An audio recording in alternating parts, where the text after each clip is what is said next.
నెల్లూరు జిల్లా కందుకూరులో వ్యర్థాల బయోమైనింగ్ చెత్త శుద్ధీకరణ ప్రక్రియను ఎమ్మెల్యే నాగేశ్వరరావు ప్రారంభించారు. డంపింగ్ యార్డ్ సమస్యకు శాశ్వత పరిష్కారం చూపుతామని ఎమ్మెల్యే తెలిపారు. ఘన వ్యర్థాల బయోమైనింగ్ ప్రక్రియ ద్వారా చెత్తను రీసైక్లింగ్ చేసి చెత్తను పూర్తిగా తీసివేసేలా పనులు ప్రారంభిస్తున్నట్లు ఎమ్మెల్యే వెల్లడించారు.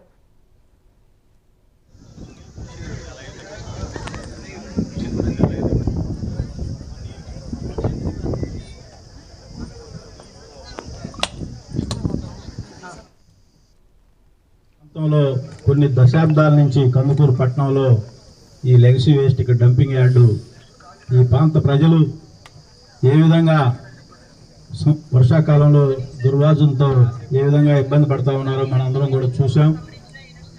ఈ రాష్ట్ర ముఖ్యమంత్రి నారా చంద్రబాబు నాయుడు గారు స్వచ్ఛాంధ్ర స్వర్ణాంధ్ర కార్యక్రమం తీసుకొని ఈ ఉమ్మడి ప్రభుత్వం వచ్చిన తర్వాత ఈరోజు మేడం గారు చెప్పిన 120 మున్సిపాలిటీల్లో ఏవైతే లెగసీ వేస్ట్ ఉందో ఇదంతా కూడా క్లీన్ చేసేసి ఒక స్వచ్ఛాంధ్రగా ఈ ఆంధ్రప్రదేశ్ని తీర్చిదిద్దాలని చెప్పి గౌరవ ముఖ్యమంత్రి గారు కంకణం కట్టుకొని దాంట్లో 40 మున్సిపాలిటీలు ఆల్రెడీ వర్క్ కూడా స్టార్ట్ అయింది.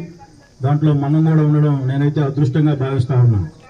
ఈరోజు కొన్ని దశాబ్దాల నుంచి ఈ ప్రాంత ప్రజలు పడే బాధలు ఎవరికి చెప్పుకోలేని పరిస్థితి. ఈరోజు నేను ఇక్కడ ఉండకపోవచ్చు, నేను బడేరుపాలెంలో ఉండొచ్చు, కానీ ఈ ప్రాంత ప్రజలు సాయంత్రం పొగతో ఒక రోజైతే మొత్తం పొగతో నిండిపోయే ప్రదేశంగా ఉండేది.